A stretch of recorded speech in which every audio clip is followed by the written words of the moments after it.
basic pieces to call out, right? One is the old world essentially took all data and it worked on trying to get all of them worked on in kind of static model. What's changing in today's world is the fact that you need to build these models repeatedly, continuously. So is there a means by which you can actually create a platform capability that can iterate and build these models on an ongoing basis? That's one dimension. The second dimension is, by the way, I don't know how many of you have worked on credit scoring. So it used to be part of my old life when I was in the banking system. It used to take about 2 months to develop a credit score. And it used to take another 1.5 months to actually deploy it. Why? Because you would actually have to put it in the queue for the people who are driving the systems, and then they would have to make the changes, they would have to validate it, they'd have to verify it, and then you would have to actually graduate it into production. So that would take upwards of something like about 1.5 to 2 months. Now, that's clearly not affordable in an environment like this. So basically, that translates into a couple of things that you need to do. Right? Platform today then translates into about 2 or 3 things. The first of which is essentially, is there a means by which you can have a big data platform that you can put in place and use on the basis of data coming in and going out? So for instance, I have a couple of petabytes of data that come in from a telco, which I need to use for building a scorecard. But I don't need to maintain the couple of petabytes of data as part of my infrastructure for a long period of time. I can walk out of it at some point in time because I need it for the development time frame. And then after that, I can bring it down to the couple of maybe terabytes that I need to use. I should have said petabytes and terabytes, but you understand that the relative sizing is that you require much less sizing for this. Now, it's possible to do this in today's world given AWS, Azure, etc., because you can actually ask for provisioning of space on an immediate term. Do you have a platform that has the ability to do this and wind up and wind down? So for instance, internally, we use a platform that we call Ascent, which basically is a big data stack that lets us grow or degrow that data and computing capability almost on demand. That's first part. The second part is, how do you deploy? You build the model, now you need to have something that can actually quickly deploy this. Is there a means by which you can actually create let's say a software construct that can actually take these models and deploy them very quickly? Again, that's something that you will find is quite of use in getting some of these machine learning models to be put in place. The other big difference between a normal model and a machine learning model is in a typical old world where you have, let's say, credit scoring models that you use, you would have maybe about 8-10 variables. In a credit scoring model that uses alternate data, machine learning, you typically end up having maybe about 500 variables. Sit and hand code them, and that 1.5 month time frame that I talked to you about suddenly becomes 4 or 5 months. So what you need is the ability to be able to lift the models from the development environment and put them through into the deployment environment. So if you can actually do that, then you are in good space. Ideally, this slide should come on if that works. So that's the other part, right? Can you drag and drop? You build a model in Python. Can you just drag and drop it into production? So what we, for example, internally use is our platform that we call PowerCurve. Again, I mean, there are other means of doing it, but the PowerCurve platform lets you basically pick up a model from test or production and drop it into live usage almost immediately. You can almost drag and drop these models. So the platform capabilities then transcend into a couple of things. Like I said, the big data capabilities together with the sort of deployment capabilities that you have. This one. No, the presentation is only on this, unfortunately.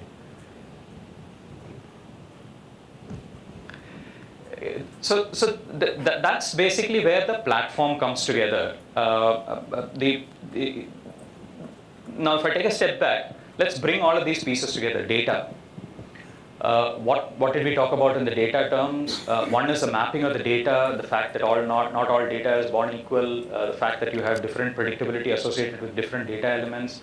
The second that we talked about is on the theme of analytics, analytical techniques, and the fact that there are new techniques that are coming up on an everyday basis, new technology that you can actually use that you couldn't think about in the past. Like for instance, microsegment. Like for instance, look for minor changes in behavior that you would track, micro changes that you will track for. All of these were things that you wouldn't do in the past world because it was too, cost onerous to do it. Whereas in today's world, you can actually do this. So that's the sort of coming together of the sort of technology piece to the puzzle, right? I mean, all these three components together will bring this the platform component piece.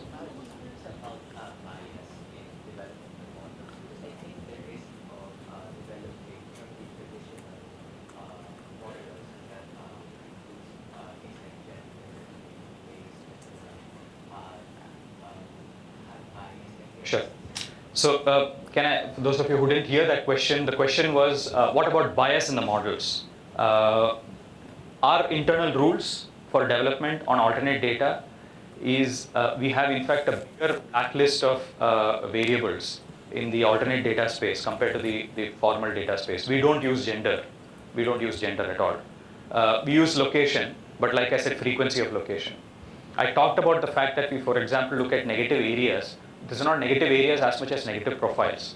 So if I know that me as a consumer is in touch with 15 other people who are fraudsters, whereas an average consumer is maybe third level connected to one person who's a fraudster, that's not negative bias. That's just true profiling of the consumer that you need to do. Perfect. Thank you. Thanks a lot.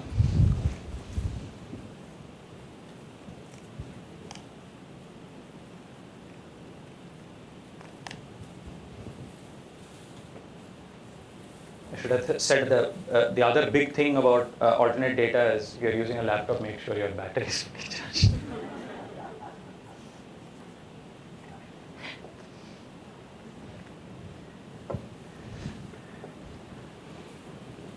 So I'm going to pause here because this is the sort of coming together of everything that I have described till now. And then from here on, we are going to largely talk about use cases and maybe some specific considerations like consent, etc., that we need to talk about a little more actively. But this is a good time to pause and ask if there are any questions around any of these areas, relating to the importance of alternate data, what alternate data in your mind comes together as, way in which you can practically use this, what are the building blocks, data analytics platforms, and so on. So if there are any questions, I can take them while I'm logging.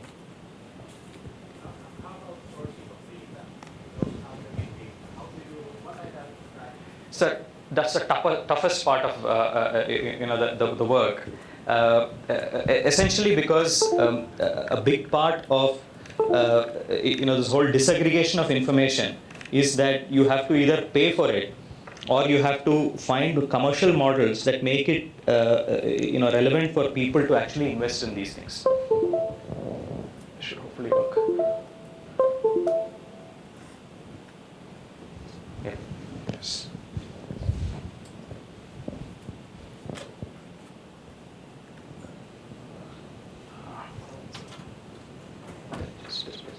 Just do.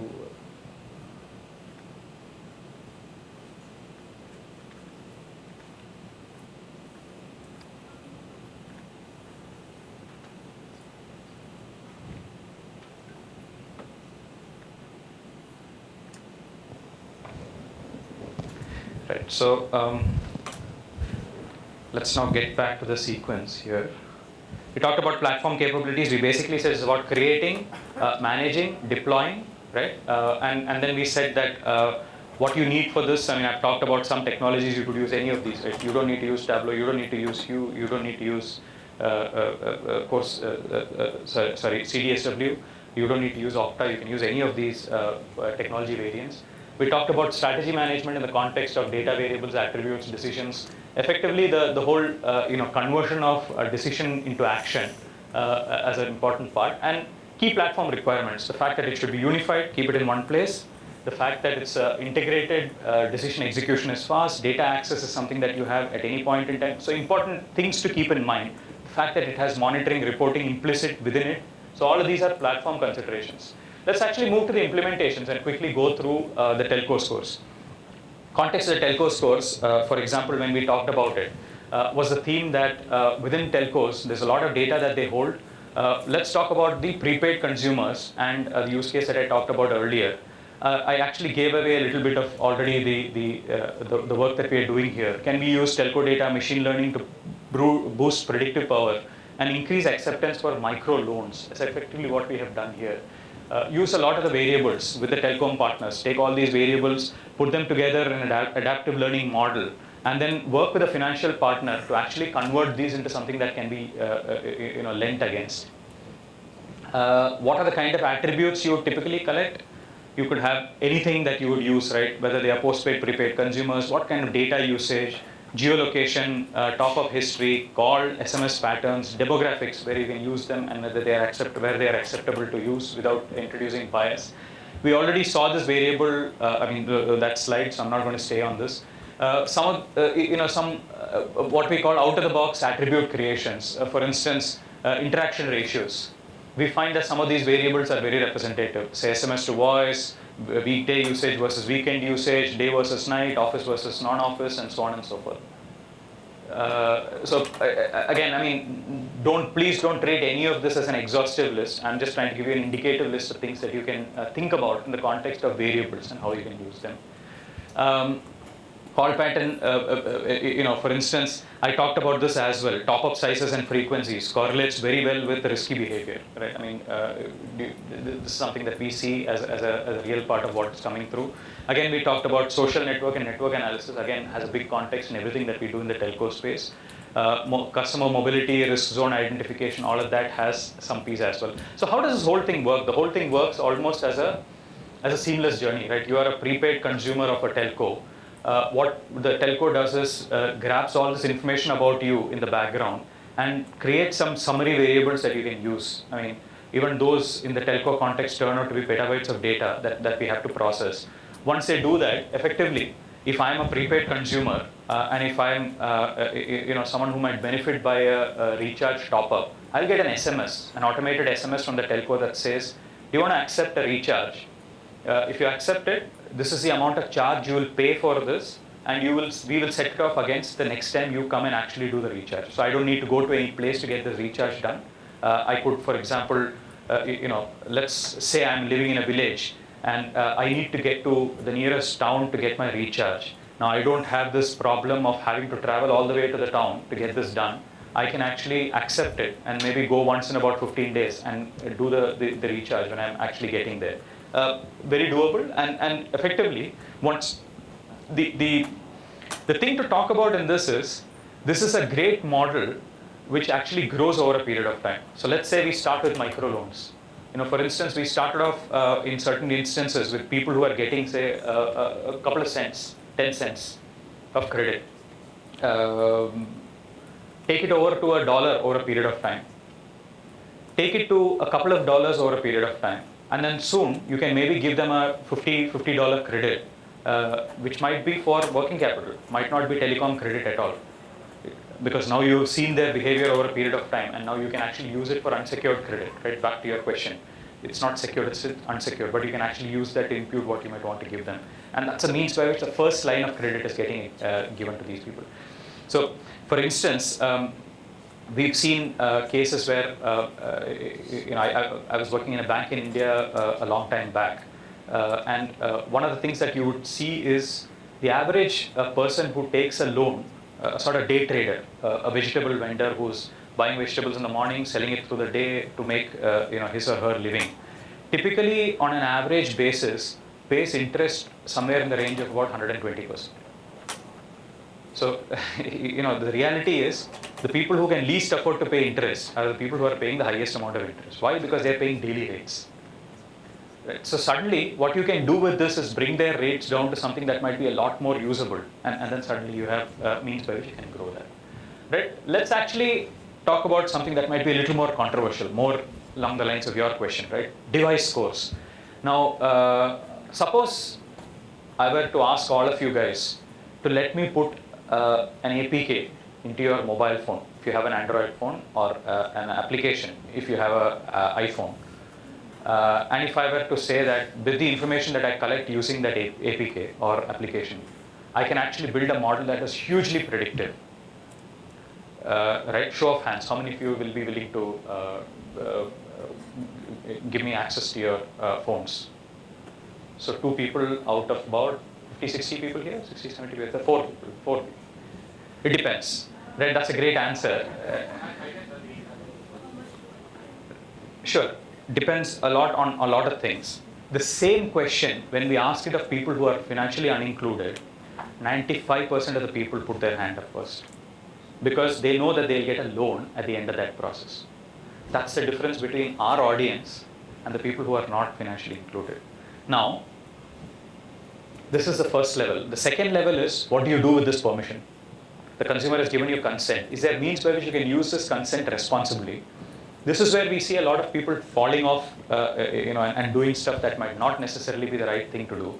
For example, take lat long. Yesterday or day before, I was in some forum where someone was giving this example. Apparently, there was a app that you could download on your Android phone before the days when you could switch on your flashlight. Right? Today, it's almost a pull down. You can switch on your flashlight whenever you want. Earlier, you had to buy an app, or rather, download an app to do it. This app was asking for your lat long. Why? Because what they were doing, by the way, just to make it interesting, is tell you the number of people who are using flashlights near you. Right? Hugely useless information, but they were doing it. And the number of people who gave them that information is very large. So I'm bringing this point back to consumer consent, and I think that consumer consent has a couple of dimensions. The first dimension is, how do you basically make sure that the consumer is educated enough to give this consent on the basis of, what will be the payoffs? So that depends is a great answer, right? I mean, it depends because I want to look at the payoffs and I want to take a decision on that basis. But can we also invest in educating the consumers and telling them what can happen? By the way, that process of education is not very easy because remember, for many of these people, language might be an issue. Their understanding of credit might be very rudimentary. So are there basic standards that we can set for ourselves when we are approaching this to say, these are a set of data we will never use. I will never use lat long. I will never use gender. I will never use data elements that are prone to bias. I don't think this is dissimilar to maybe setting standards that we have set in other places. I mean, Bluetooth is a standard. 15 other things in this world are a standard. Why can't we set a standard for what is acceptable behavior in data collection? And by the way, I think the world is evolving towards that space. And I think this is, hence, my argument is that this is a sort of movement in 2 parts. The first part of which is, what are the basic standards we will set for ourselves in this collection of data to make sure that we are not transgressing consumer privacy when we are building some of these models? And on the other hand, how do we invest and make sure that the consumers are educated to take this decision on their own side as well? Right? So I don't think there are any easy answers there because remember, the payoffs of this are really good. By the way, by collecting some of this information, if you're able to get 1 billion people into credit inclusion, do you think that's a great idea? Yes, it is. Right? After they get into financial inclusion, they will have a lot of questions about data you've collected. Because when they got the first loan and they're asking for the second loan, then they will have questions on what data you have collected for the first loan. So what you need to do is to make sure that you are setting the basic standards. And I think that's part of the summary and considerations that I put up, saying that consumer consent and consent models are important things to think about in the context of everything that you're doing in the alternate data space. Right now, this is an evolving space. This is one of the reasons why the regulators are basically saying that they want to make sure they're harnessing data the right way. Open banking today, for instance, or GDPR today says that when you collect any piece of information from a consumer, you have to tell them what you're using it for. You can use it only for that purpose, and you can't use it beyond that. You have to purge that data afterwards. Most of this transgressions are happening because either you have collected data assuming you will have some use for it. Right? I'm putting out a flashlight app. I want your lat long. Why? I want to show you the number of people who are using flashlights. Right? I mean, is it good? Is it bad? I mean, you could argue that there are multiple versions to it, certainly. That purging of data, when does that ever come up? They just weren't years ago. We haven't privacy, there's no purging. So it's a great point, right? I mean, I could go back a couple of slides. This is one of the reasons I said that the development area in alternate data has to be different from the deployment area. What I need maybe a petabyte of data for doing development. For deployment, I don't need that data. In fact, I should almost think of a cycle of purge. We don't today hold data beyond building the models, other than what we need for audit purposes, right? And by the way, for audit purposes, you need maybe 3,000 records. You don't need 3 million records. You don't need 300 million records. So you need to figure out what data you will need for audit purposes, because finally explainability is important. Regulator is going to come and ask for what you have done on the base. If this on the basis of it's public money that's getting used for lending, they'll be curious about all of these things. But making sure that you bring this together and put it rationally in a consent structure, purging of data, etc. I mean, the way I look at this is, I think there are initiatives that are on that are covering parts of this. GDPR is covering part of it. Open data regulation is covering part of it. Data privacy regulation that the regulators are putting out is covering part of it. But I think there are some basic standards that users or builders of this also have to put for themselves. For example, when we describe ourselves, while we are maybe an old institution that's been in the area of bureau space for a long time, we think of ourselves actually more as responsible fintech. So is there a means by which you can actually introduce that responsibility and make it a primary construct of everything that you are doing when you are putting some of these models in place? That's the thought that I'll possibly leave with you on the consent structure construct.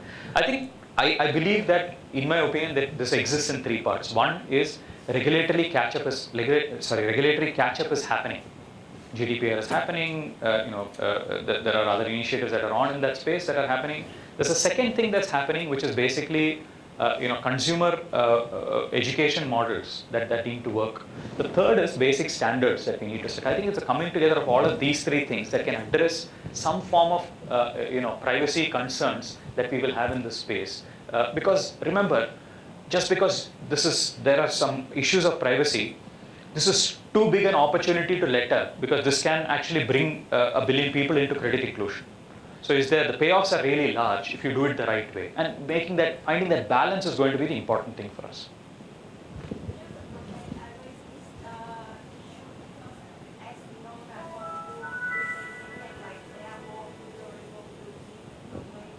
Totally.